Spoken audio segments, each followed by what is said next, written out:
કોલકાતાની અનસુયા સેનગુપ્તાએ કાનમાં રચ્યો ઇતિહાસ। બેસ્ટ એક્ટ્રેસનો એવોર્ડ જીતનાર પ્રથમ ભારતીય બની ફિલ્મ ધ સેમલેસ માટે મળ્યું સન્માન।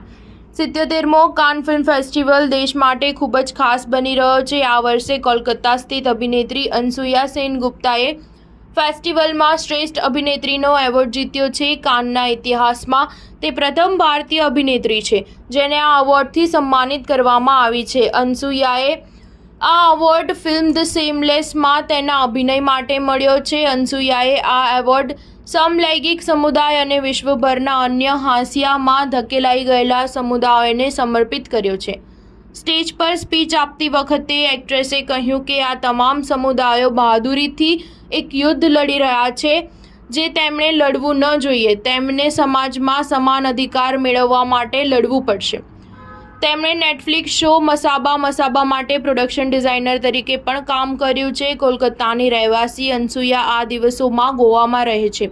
અભિનેત્રીએ કોલકાતાની જાદવપુર યુનિવર્સિટીમાંથી પોતાનું શિક્ષણ પૂરું કર્યું છે। સ્ટાર ન્યૂઝ 7 હંમેશા સચ્ચાઈની સાથે।